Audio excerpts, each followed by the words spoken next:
Knock at the Cabin is M. Night Shyamalan's recent film, and M. Night has been a little hit or miss as of late. However, I do feel that while this film does have its faults, there is an important message in there for all of us. And in this video essay, I'm going to go over what that message is, how M. Night Shyamalan was able to disguise it masterfully, and what we need to start doing immediately to save society from the ultimate doom that the characters in this movie face. First off, I know what I'm saying here might seem quite dramatic, but hear me out.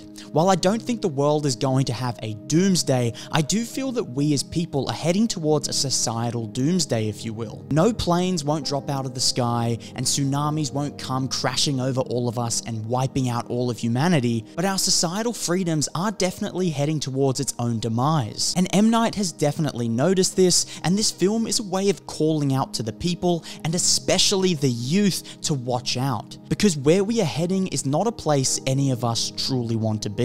To understand what I'm saying here, we have to look at the characters in the film. They each have their own flaws, and each have their own perspective and life experiences in which they attach their identity to, which is the issue that M. Night has with people in the modern era, and let me explain. In the film, the two main characters played by Johnathan Groff and Ben Aldridge are a gay couple. However, being gay isn't a part of them, it comes across as their whole identity, and distorts the way they see the world. Now, he isn't saying that this makes them bad people, because when you are persecuted for an aspect of yourself, you do start to become angry, and you do attach your identity to the aspect you were persecuted for. We've all been there, whether it's being bullied at school and making yourself feel like you're weak, and then attaching your identity to that of a weak person, or we experience racism, so we attach our identity to that of our race, and not actually what defines us as an individual. So he isn't saying that it's their fault, however, he does display why this is dangerous and why we all need to escape this mindset. When they are approached by the four horsemen of the apocalypse, they don't believe what they are being shown,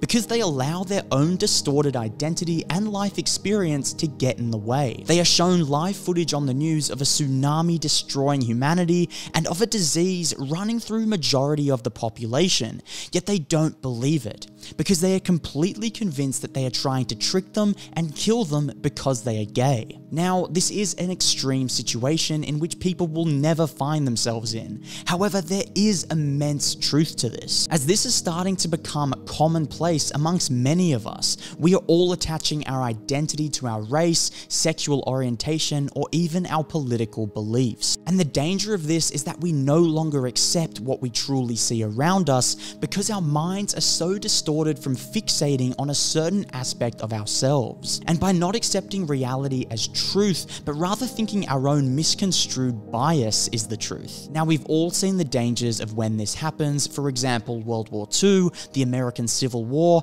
and countless other dark times in human history. And what M. Night is protesting here in this movie is that if we don't watch out, we are heading towards a complete societal breakdown where everyone is divided rather than united. We all think that by fighting for one aspect of ourselves, we are working towards unity, but in reality, we are becoming more divided than ever before. I mean, you can't even be friends with someone because they may vote for a different political party, even though you may like the same music, the same sport, and even come from the same family. Now, it wouldn't be right to take this movie and only fixate on the negatives, so what I want to do is share how I think we can combat this, and how M. Night shows in this film how we can combat the situation. So towards the end of the movie, Eric says, "I can finally see my vision is clear." Now, this line means he opened his eyes to reality by dropping any previous experiences and no longer allowing them to impact the present moment. Now, this is definitely a hard task to accomplish,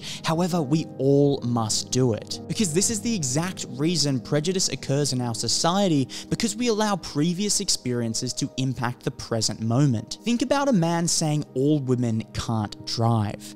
That's because he's allowing one incident in the past when a woman crashed into him to impact his judgment on other women, when in reality each person is an individual and each person differs in their driving ability. So in order to stop humanity from becoming divided, we must all lose our fixed mindset, because by allowing us to have strong opinions weakly held over weak opinions strongly held, we can open our eyes and have a clear vision. One last bonus lesson I can leave you all at the end of this video is to practice meditating each morning for just 5 minutes. Start at 5 minutes and work your way up to 15 or even 20 minutes daily, and you'll see how much calmer you become and how much your vision and mind completely clears up. Thank you all for watching this video, and I'll see you all on my next one.